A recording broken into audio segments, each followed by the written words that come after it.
नमस्कार दोस्तों, स्वागत है आपके अपने प्यारे से चैनल पर। दोस्तों, आज की क्लास में हम बहुत ही इंटरेस्टिंग टॉपिक पर बात करेंगे जिसका नाम है कारक। ये बहुत ही मज़ेदार टॉपिक है। इसको हम लोग पूरा डिटेल में और एकदम डीप में समझेंगे। कारक से बनने वाले सवाल इस क्लास से बाहर नहीं जाएंगे। हम लोग कारक पर 2 लेक्चर लेंगे। आज हमारा पहला लेक्चर है और कल होगा हमारा दूसरा लेक्चर। क्या होता है कारक?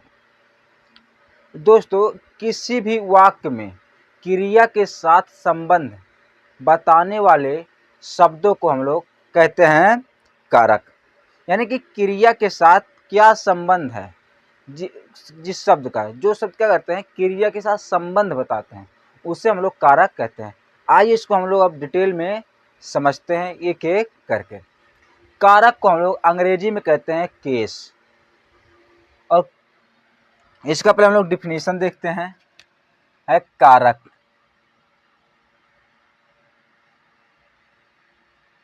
कारक वाक्य में, किसमें? वाक्य में प्रयुक्त, वाक्य में प्रयुक्त शब्दों के साथ। जो वाक्य में शब्द प्रयुक्त होते, क्या वाक्य में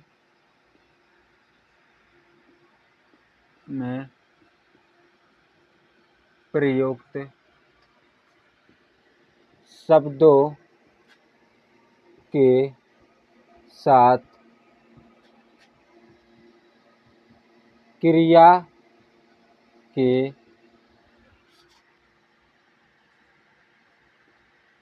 संबंध को कारक कहते हैं। कारक कहते हैं।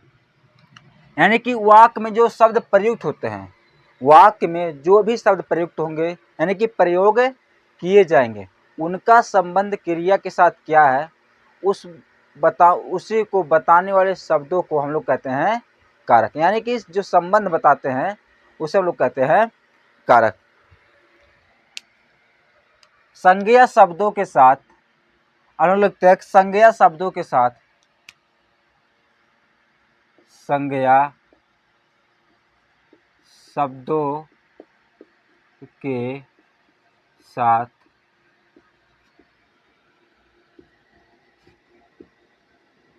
क्रिया का संबंध बताने वाले को कारक विभक्ति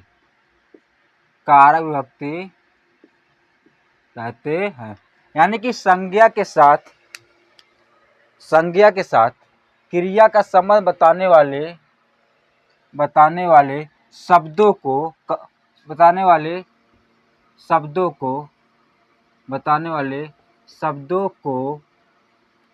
कारक विभक्ति कहते हैं। जो भी शब्द क्या होते हैं, क्रिया का संबंध बताते हैं, जो संज्ञा के साथ क्रिया का संबंध बताते हैं, उससे हम लोग कहते हैं कारक विभक्ति। हिंदी में कारक विभक्तियों की संख्या 7 होती है। कहते हैं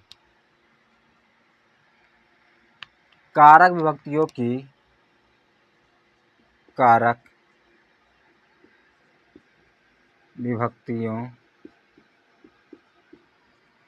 की संख्या 7 होती है।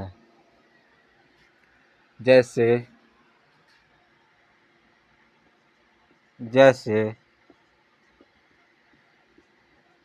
प्रथमा,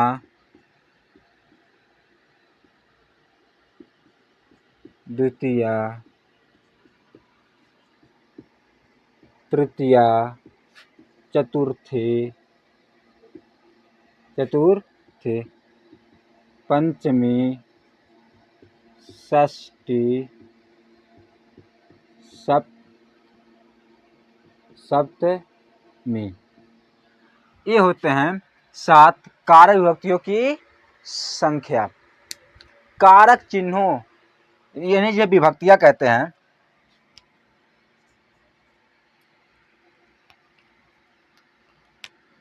कारक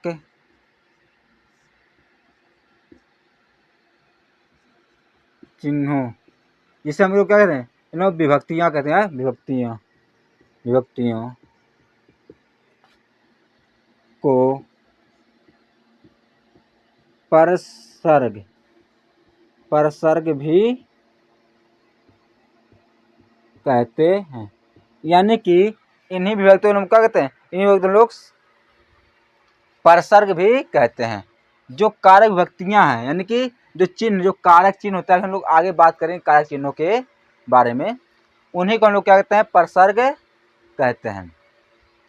नेक्स्ट है संज्ञा के साथ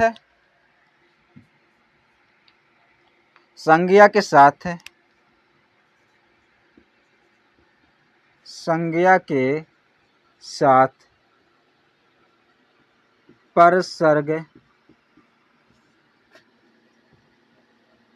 अलग से लिखे जाते हैं।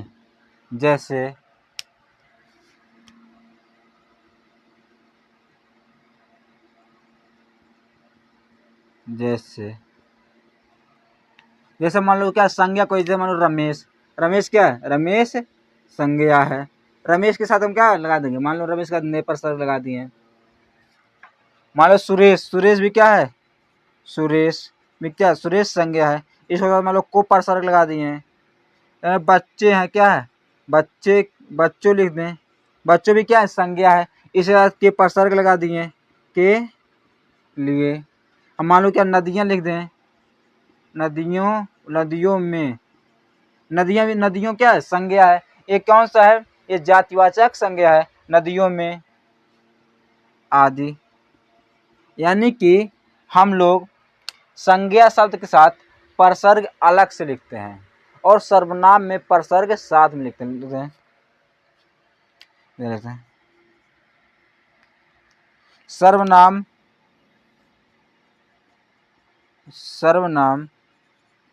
शब्दों में परसर्ग जोड़कर लिखते हैं। सर्वनाम शब्दों में क्या करते हैं लोग, परसर्ग जोड़कर लिखते हैं। जैसे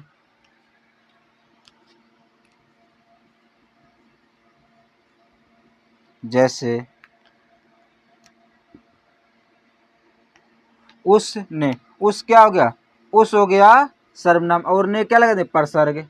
हम क्या हो गया, सर्वनाम, और ने क्या लगा दे, परसर्ग। किसी क्या होता है, किसी ने क्या लेते हैं, एक साथ लिख दिए। हमने, किसी ने, तुमने, तुम क्या है, तुम भी सर्वनाम है, तुमने, आपने आदि। हम लोग क्या करते हैं, संज्ञा के साथ परसर्ग, संज्ञा के साथ हम लोग परसर्ग क्या करते हैं, अलग से लिखते हैं, और सर्वनाम के साथ हम लोग क्या करते हैं, परसर्ग जोड़कर लिखते हैं। एक बार हम लोग फिर से देखते हैं। कारक यानी कि केस, वाक्य में प्रयुक्त शब्द के साथ क्रिया का संबंध बताने वाले शब्दों को हम लोग को क्या, संबंध को कारक कहते हैं। क्रिया के साथ संबंध क्रिया के साथ संबंध को हम लोग क्या कहते हैं, संबंध को कारक कहते हैं। संज्ञा शब्द के साथ क्रिया का संबंध बताने वाले शब्दों को कारक विभक्ति कहते हैं। कारक विभक्तियों की संख्या 7 होती है।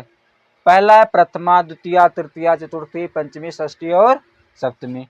कारक चिन्हों को, विभक्तियों को, यानी कि चिन्हों या विभक्तियों को परसर्ग भी कहते हैं। संज्ञा के साथ परसर्ग अलग से लिखे जाते हैं। जैसे रमेश क्या है, संज्ञा, और ने परसर्ग। सुरेश क्या है, संज्ञा और को परसर्ग। बच्चों के लिए, बच्चों क्या है, संज्ञा और के लिए क्या परसर्ग। नदियों क्या है, संज्ञा है और में क्या है, परसर्ग आदि। सर्वनाम शब्दों में परसर्ग जोड़कर लिखते हैं। जैसे उसने, हमने, किसी ने आदि। तो ये था हमारा कारक के बारे में कुछ बातें। अब हम लोग लिखते हैं कारक के भेद के बारे में। तब तक आप इसका स्क्रीनशॉट ले सकते हैं।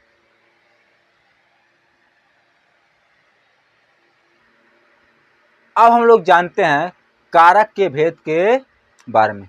दोस्तों, हिंदी में कारक के 8 भेद होते हैं, लेकिन जो मुख्यतः होते हैं उसे हम लोग 6 ही मानते हैं, लेकिन हम लोग पढ़ते क्या है 8 कारक के बारे में। तो हम लोग जानते हैं कारक के भेद के बारे में। कारक के भेद, हमारा हेडिंग है कारक के भेद। दोस्तों, कारक के 8 होते हैं, लिखते हैं कारक के 8 भेद होते हैं। कौन कौन से भेद 8 होते हैं, हम लोग उसके भेद और प्रसर के साथ लिखते हैं। एक तरफ लिखते हैं कारक, एक तरफ क्या लिखते हैं, एक तरफ लिखते हैं कारक और एक तरफ लिखते हैं परसर्ग। इसे विभक्ति भी कहते हैं या कारक चिन्ह भी कहते हैं। तो हमारा पहला कारक है जिसका नाम है कर्ता कारक। हमारा पहला कारक कौन सा है, कर्ता। हमारा दूसरा कारक है जिसका नाम है कर्म। तीसरा कारक है जिसका नाम है करण कारक, करण कारक। चौथा कारक है जिसका नाम है संप्रदान कारक। कौन सा, संप्रदान कारक। पांचवा कारक कहते हम लोग अपादान कारक। और छठा कारक हम लोग कहते हैं संबंध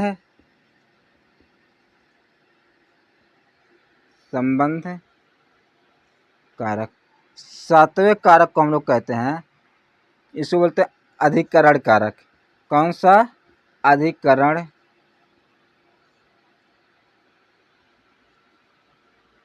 कारक।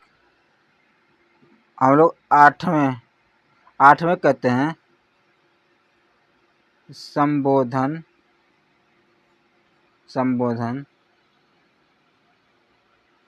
कारक। ये होते हैं हमारे 8 कारक। पहला है कर्ता कारक, दूसरा है कर्म कारक, तीसरा है करण कारक, चौथा संप्रदान कारक, पांचवा अपादान, छठा संबंध और सातवां अधिकरण, आठवां है संबोधन कारक। अब हम लोग क्या करते हैं, हम लोग इनके प्रसर्ग लिखते हैं, एक एक करके इनके प्रसर्ग को लिखते हैं।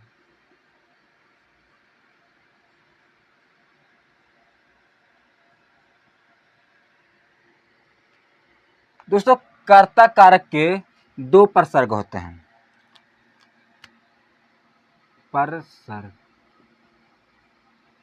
तो कर्ता कारक में ने प्रसर्ग मिलता है और शून्य प्रसर्ग मिलता है। इसमें कौन सा, इसमें मिलता है ने और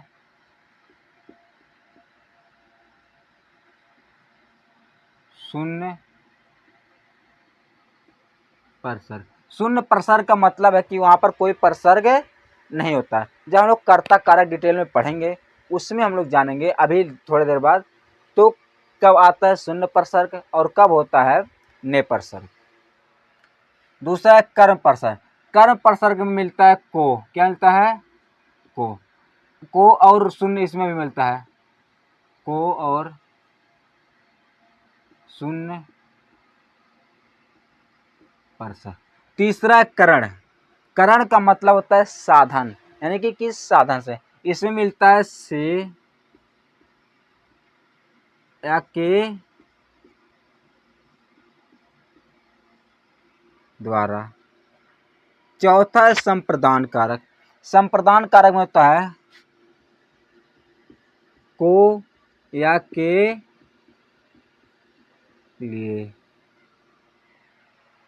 और पांचवा अपादान, इसमें मिलता है से, लेकिन इसमें क्या होता है अलग होने का भाव, अलग होने का भाव, यानी कि वहाँ हमसे लगाएंगे जहाँ पर कोई चीज़ क्या हो रही हो, अलग हो रही हो, हम लोग समझेंगे इसको अभी थोड़ा बारे में। ये है क्या, ये है अपादान कारक। कौन सा है, अपादान है, थोड़ा तिरछा हो गया। फिर है संबंध। संबंध में जैसे हम कहते हैं क्या, किसी का क्या करना, किसी का संबंध है बताना। जैसे इसमें तक का, के, रा, रे, ने, नानी, ने, ठीक है। जैसे का, की, के, रा, री, रे, जहां पर ऐसे सब, और क्या, ना, नी, ने, ना, नी, ने, जहां ये सब प्रसर्ग मिले वहां होता है संबंध है कारक। और अतः अधिकरण, अधिकरण होता है में या पर। जैसे कहते हैं हम रूम में है या कमरे में है, बस में है, छत पर हैं, जमीन पर हैं, तख्ते पर हैं, ये सब का ये पर आता है अपादान कारक। फिर आता है संबोधन कारक। संबोधन का मतलब था किसी को बुलाना, क्या था, किसी को बुलाना या पुकारना को हम लोग कहते हैं संबोधन। जैसे हम लोग कहते हैं अरे, हे, ओ, ओए, ये कहते हैं ना, ओए सुनो, ओए, ओ अजी, ओ अजी आदि। यानी कि जहां पर क्या हो, जहां पर बुलाने का भाव हो, इसमें क्या होता है, इसमें हमेशा विस्मयादि सूचक चिन्ह लगा होता है। तो ये था हमारे 8 कारक और उनके प्रसर्ग। एक बार हम लोग फिर से देखते हैं। कारक के 8 भेद होते हैं। पहला कर्ता कारक, जिसमें क्या होता है, जिसमें ने और शून्य प्रसर्ग मिलता है, और मतलब कोई प्रसर्ग नहीं है, और हम ऐसे ही लिख दिए हैं ने तथा शून्य प्रसर्ग, ने और शून्य प्रसर्ग, को और शून्य प्रसर्ग मिलता है। फिर करण कारक, इसमें से या के द्वारा, यहाँ पर क्या साधन का बोध होता है। फिर आता है संप्रदान, इसमें मतलब को और के लिए। फिर आता है अपादान, जहाँ पर क्या से यानी कि अलग होने का भाव हो। फिर आता है संबंध, कहाँ जहाँ का, की, के, रा, रे, ने और नानी ने मिले। फिर आता है अधिकरण कारक, जहाँ में और पर मिलते हैं। यहाँ संबोधन कारक, अरे, हे, ओ, अजी, यानी कि जहाँ पर क्या पुकारने का भाव होता है वहां पर होता है संबंध कारक, सॉरी, वहां पर होता है संबोधन कारक। तो ये था हमारा कारक के भेद। अब हम लोग पढ़ते हैं एक एक करके कारक के बारे में। हम लोग पहला कारक पढ़ेंगे कर्ता कारक के बारे में, इसका आप स्क्रीनशॉट ले सकते हैं। अब हम लोग जानते हैं कारक के पहले भेद, कर्ता कारक के बारे में। कर्ता कारक पहला भेद है जहाँ कर्ता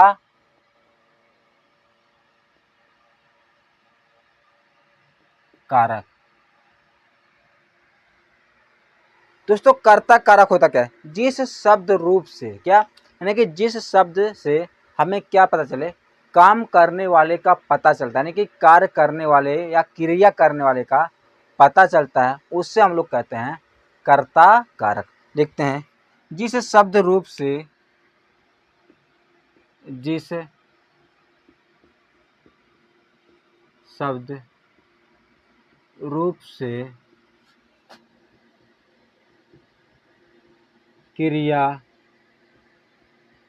करने वाले के बारे में बोध हो, क्या हो, बोध हो, उसे कर्ता कारक, उसे कर्ता कारक कहते हैं। उससे क्या कहते हैं, उससे हम लोग कहते हैं कर्ता कारक। यानी कि जिस शब्द से हमें क्या चले, जिस शब्द से हमें क्रिया करने वाले के बारे में पता चले, यानी कि ऐसे शब्द जिससे हमें क्या पता चले कि कौन कार्य कर रहा है, उसके बारे में पता चलता है, उससे हम लोग कहते हैं कर्ता कारक। कर्ता कारक में नि प्रसर्ग मिलता है।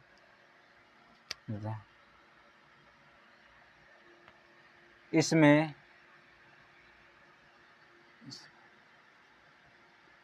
इसका प्रसर्ग, इसमें ने तथा शून्य प्रसर्ग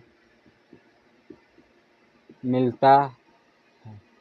यहाँ शून्य प्रसर्ग का मतलब है कि वहाँ पर कोई प्रसर्ग नहीं मिलता है, यानी कि जहाँ पर क्या होता है, जहाँ पर ने प्रसर्ग मिलेगा वहाँ जहाँ ने लगा रहेगा वहाँ तो प्रसर्ग रहेगा ही।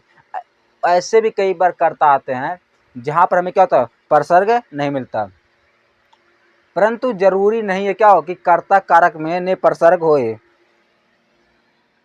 परंतु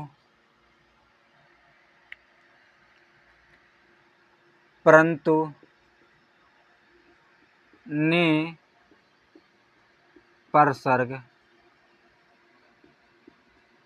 कर्ता कारक में प्रत्येक दशा में नहीं मिलता है, प्रत्येक दशा में नहीं मिलता है।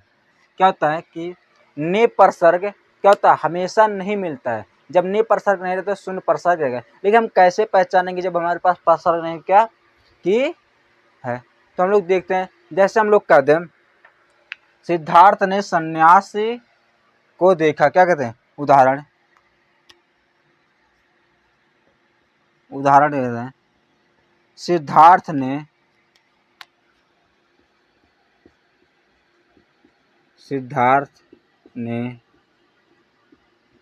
सन्यासी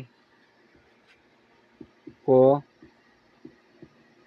देखा, तो इसमें क्या प्रसर्ग मिल रहा है, हमें इसमें प्रसर्ग मिल रहा है ने, क्या ने। अभी हम सन्यासी और को प्रसर्ग नहीं देख रहे हैं, अभी हम कर्ता कारक के बारे में पढ़ के, और हमें क्या ने प्रसर्ग चाहिए, कौन सा, ने प्रसर्ग।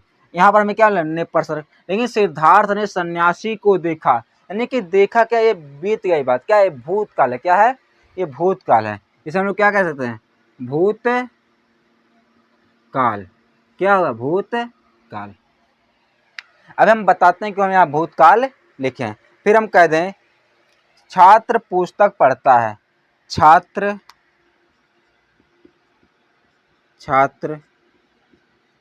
पुस्तक पढ़ता है।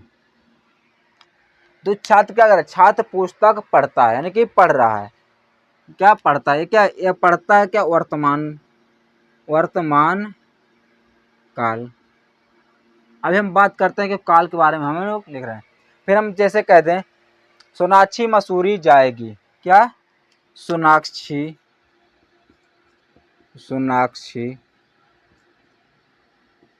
मसूरी जाएगी। ये है क्या, ये भविष्य काल, यानी कि जाएगी क्या भविष्य के अर्थ में है। ये क्या, ये है भविष्यत काल। अब यहाँ समझने वाली बात है, यहाँ समझने वाली बात यह है कि सिद्धार्थ ने सन्यासी को देखा, यानी कि ने कब लगा, जब क्या है, काल कौन सा, भूतकाल। भूतकाल में क्या होगा, ने प्रसर्ग। छात्र पुस्तक पढ़ता है वर्तमान काल, इसमें भी प्रसर्ग नहीं है, लेकिन क्या हमें पता चलेगा कौन पुस्तक पढ़ता है, छात्र पढ़ता है।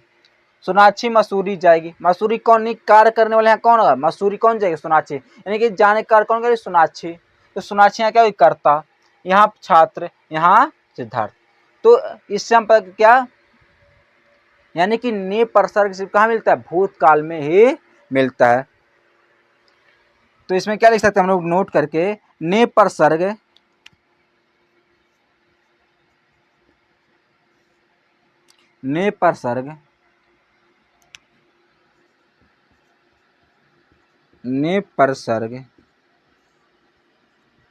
हमेशा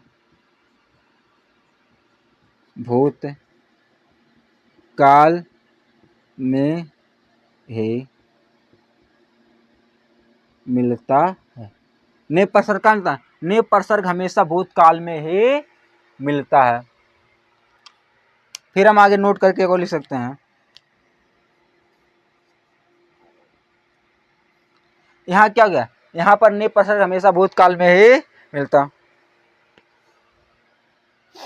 फिर हम क्या करते हैं, वर्तमान काल और भविष्यत काल, इसमें क्या ने परसर्ग नहीं मिला। फिर क्या कहते हैं इसमें, वर्तमान काल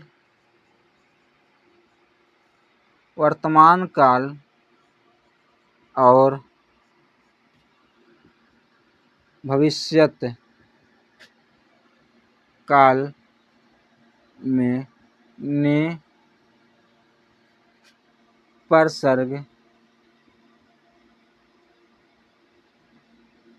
नहीं मिलता है।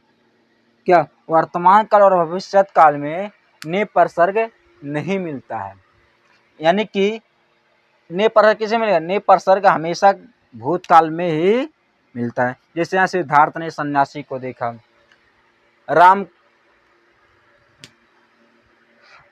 अभी और इसमें क्या आएगा, ऐसे कहीं कहीं कहीं ऐसे शब्द मिलते हैं हमें जहाँ पर भूतकाल तो होता है, लेकिन क्या होता है कि वहाँ पर ने परसर्ग भी नहीं होता और भूतकाल भी होता है। तो कैसे होता है हम लोग अभी उसके बारे में जानते हैं। तब तक आप इसके स्क्रीनशॉट लीजिए, फिर उसके बारे में हम लोग बात करते हैं। दोस्तों अभी हम लोगों ने पढ़ा कि ने का प्रयोग हमेशा भूतकाल में ही होता है तथा वर्तमान काल और भविष्यत काल में ने का प्रयोग नहीं होता है। लेकिन अपवाद स्वरूप ने के प्रयोग ना होने पर भी क्या होता है, भूतकाल हो सकता है। लिखते हैं इसमें, आप क्या लिखते हैं, नोट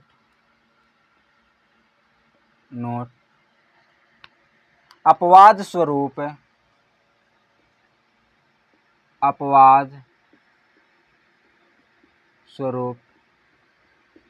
ने के ना रहने पर भी वाक्य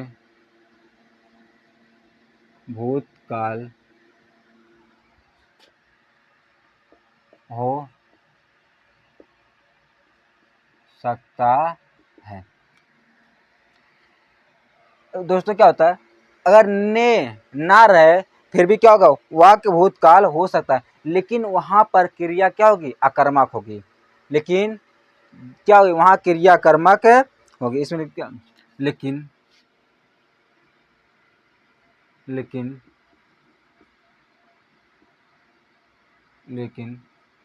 वहां क्रिया अकर्मक होती है। यानी कि कंडीशन क्या है, अगर ने ना रहा है फिर भी क्या होगी, वाक्य भूतकाल में हो सकती है, लेकिन वहां पर क्रिया क्या होगी, अकर्मक होगी। जैसे हम लोग कह दें, निहारिका देर रात तक सोई, क्या, निहारिका, उदाहरण में कह दें, उदाहरण, निहारिका देर रात तक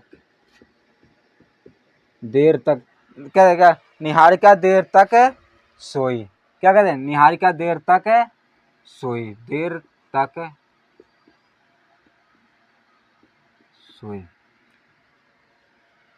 दोस्तों इसमें क्या हो रहा है, इसमें हमें निहारिका क्या मिले, निहारिका इसमें हमें करता है, देर तक सोई, सोना क्या है, क्रिया है, सोना क्या, सोना क्रिया, क्या सोई, हमें कर्म का पता चल रहा है, क्या पता है, हमें कर्म पता करना था। हमें कर्म जब पता करना रहता है तो हम लोग क्या प्रश्न पूछते हैं इसमें, क्या कि देर रात तक सोई, क्या सोई, यानी कि क्या सोई, हमें क्या पता क्या सोई, ऐसे थोड़ी देर रात तक, यानी कितना सोई ये हमें नहीं पता, हमें इसको पता नहीं करना है। हमें जब कर्म का पता लगाना होता है, पिछले हम लोग जब क्रिया पढ़ रहे थे उसमें अच्छी तरीके से पढ़े थे कि हमें कर्म कैसे पहचानते हैं, क्रिया कैसे पहचानते हैं।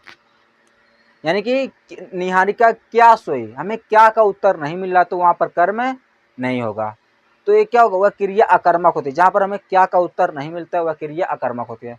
तो क्या यह अकर्मक, क्या है, अकर्मक भूतकाल, क्या है? अकर्मक, अकर्मक भूत काल।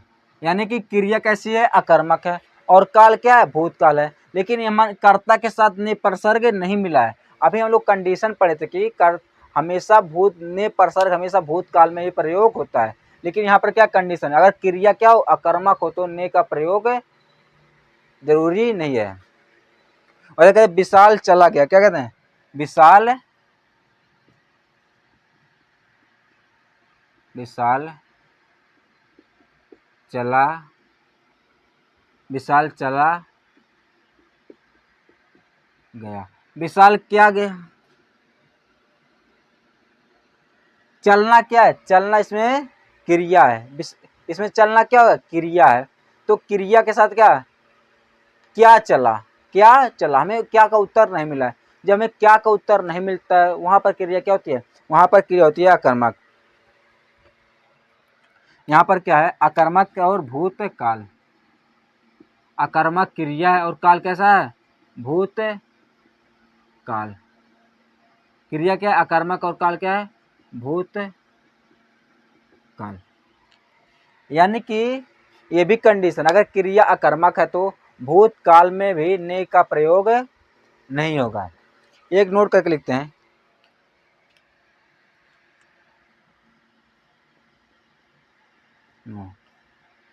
क्रिया किसी भी काल में हो,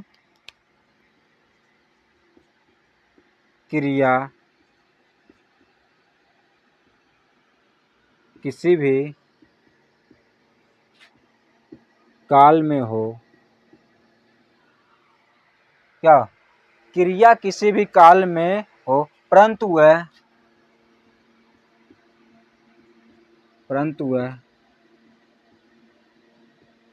अकर्मक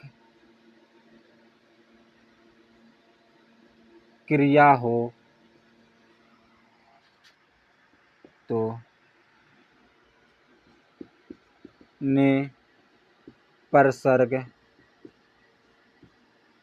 तो वाक्य में, तो वाक्य में ने परसर्ग का प्रयोग नहीं होता। क्या हो?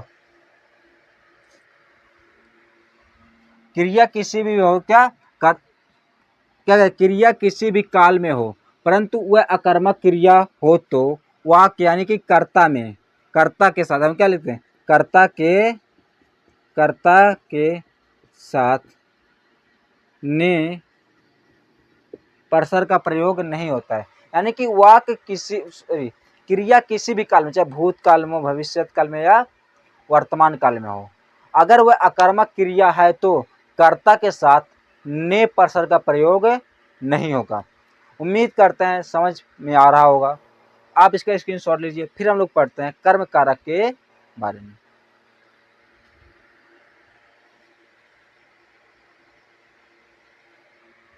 अब हम लोग जानते हैं कारक के दूसरे भेद, जिसका नाम है कर्म कारक।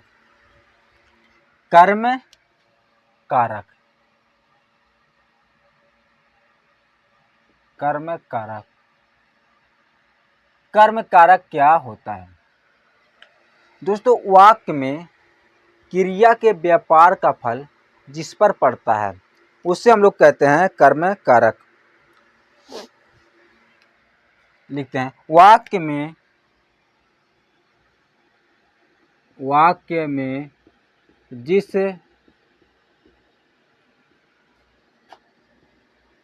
शब्द पर, वाक्य में जिस शब्द पर क्रिया के व्यापार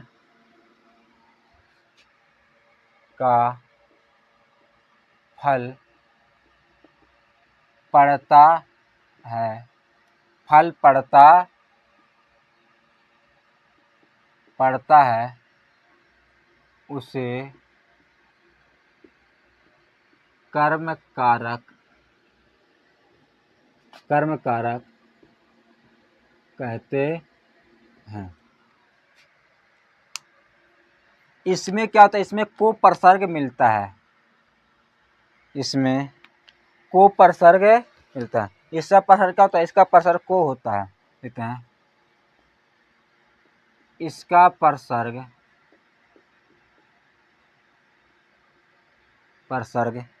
को होता है, इसका प्रसर्ग को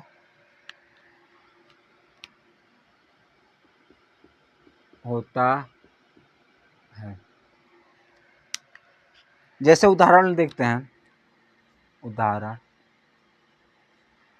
कहते हैं, किसान बैलों को पीटता है, किसान बैलों को पीटता है। किसान क्या कार्य करता है, किसान पीटने का कार्य करता है। किसको पीट रहा है, बैलों को, यानी कि को प्रसर्ग कहाँ मिल रहा है हमें, को प्रसर्ग। अब को प्रसर्ग जिसके पीछे मिले वो क्या होता है, वही होता है कर्म हमारा। कहता है यहाँ कर्म क्या है, बैल है, क्या है, किसान क्या करता है, किसान बैलों को पीटता है। हमें किसान क्या पीटता है, क्या किसान क्या पीटता है, क्या पीटता है, बैलों को पीटता है, क्या पीटता है, बैलों को पीटता है। यानी कि यहाँ हमारा को प्रसर्ग मिल रहा है, यानी कि कर्म क्या है, बैलों, और प्रसर्ग क्या है, को, यानी क्या, यहाँ हम कर्म लिख लेंगे, हमारा कौन सा है, बैलों, ये क्या हमारा कर्म है, बैलों क्या है, कर्म है। ऐसे हम कहते हैं, छात्रों ने लेख लिखे,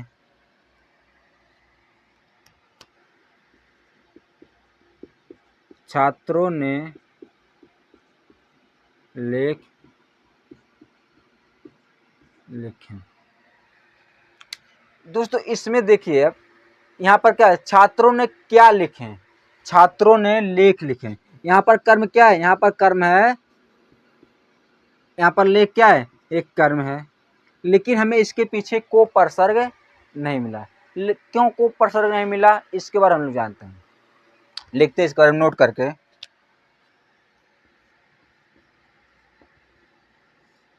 को प्रसर्ग जो होता है हमेशा किसे मिलता है, प्राणीवाचक में प्रयोग।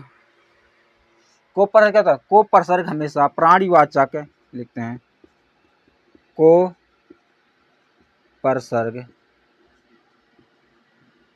हमेशा प्राणीवाचक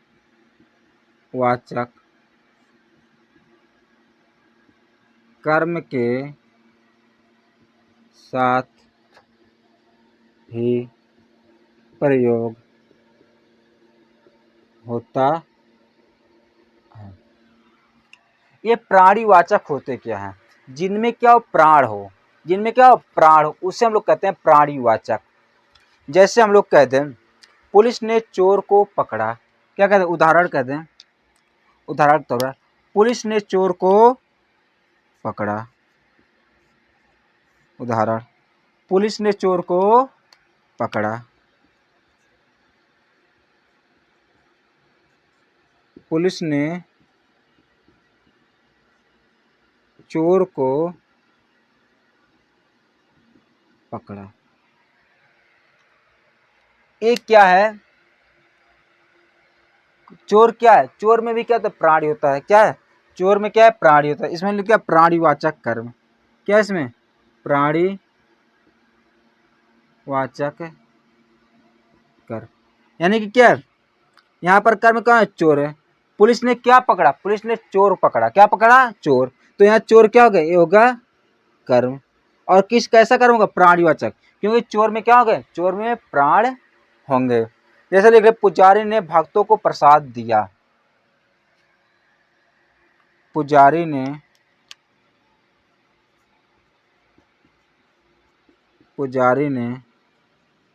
भक्तों को प्रसाद दिया, क्या दिया, प्रसाद, किसको दिया, भक्तों को प्रसाद दिया।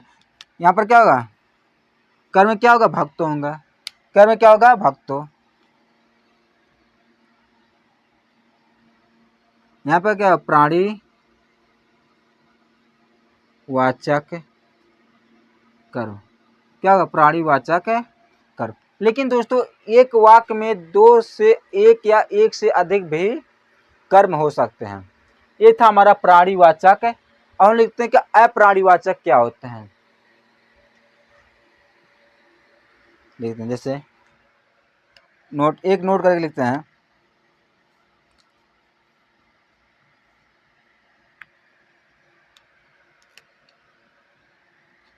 लिखते हैं अप्राणीवाचक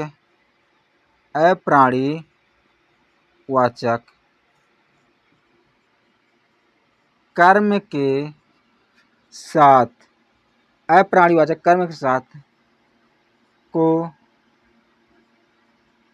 परसर्ग का प्रयोग नहीं होता है। क्या अप्राणीवाचक के साथ को परसर्ग का प्रयोग नहीं होता है। जैसे हम लोग कह दें उसने पत्र लिखा, क्या? उसने, उदाहरण में कह दो, उदाहरण, उसने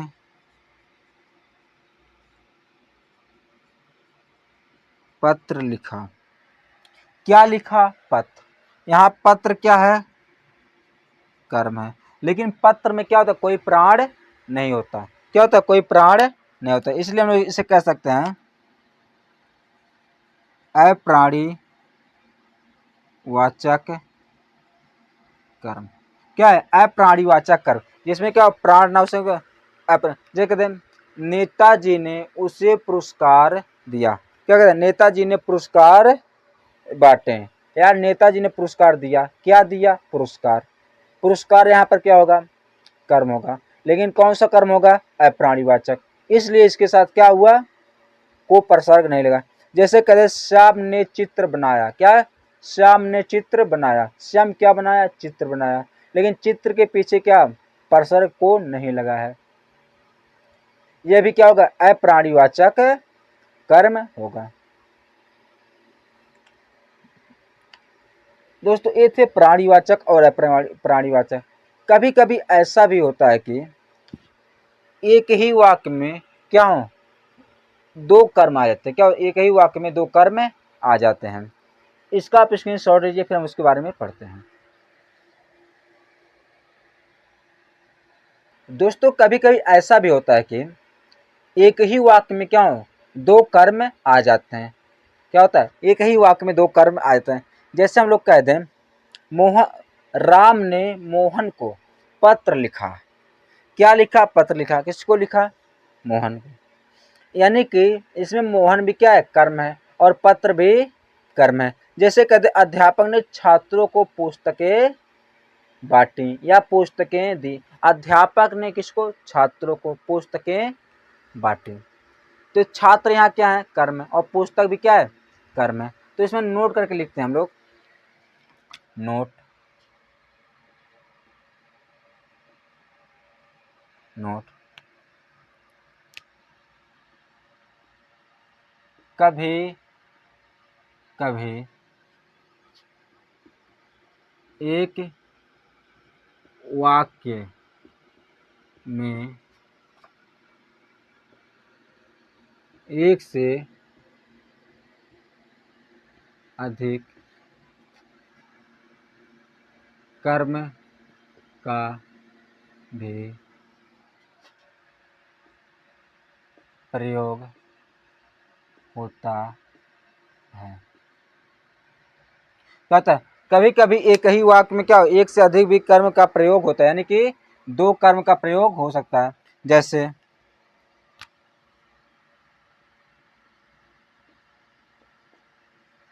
जैसे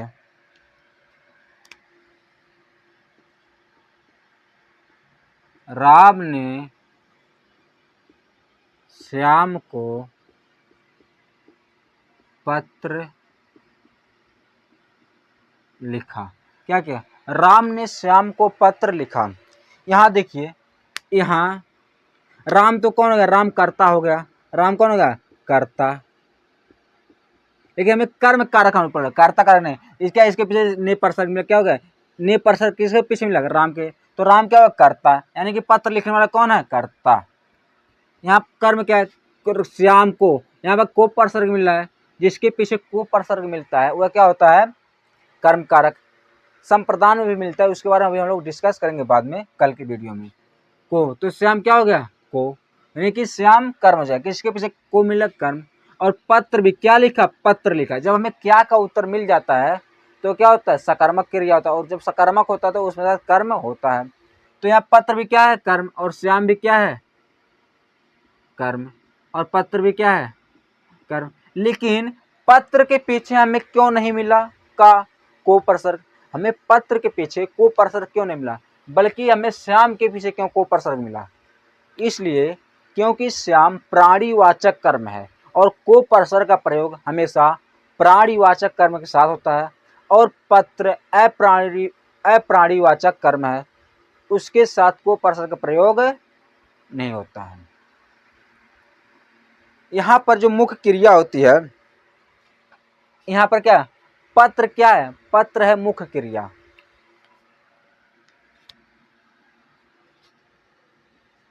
नो, पत्र क्या है? पत्र मुख्य क्रिया है। क्या है? मुख्य क्रिया।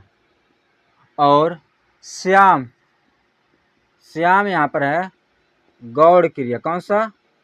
गौड़ क्रिया। क्या है श्याम? श्याम यहाँ पर गौड़ क्रिया, गौड़ असर, गौड़ क्रिया।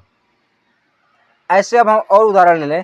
कहते हैं अध्यापक ने छात्र को पुस्तक बांटी। कहते हैं अध्यापक ने छात्रों को पुस्तक बांटी। अध्यापक ने छात्रों को पुस्तक बांटी।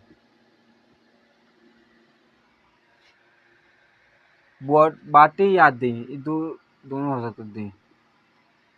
देखो यहाँ पर अध्यापक क्या हो गया?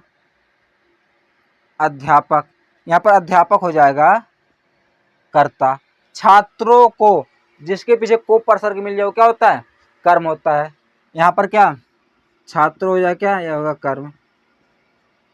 यहाँ पर पुस्तक, क्या दी? पुस्तक। जब हमें क्या का उत्तर मिल जाए वो भी क्या होता है? कर्म होता है। कर्म। ये पुस्तक क्या? मुख्य कर्म है, और छात्र क्या है? गौड़ कर्म होते हैं।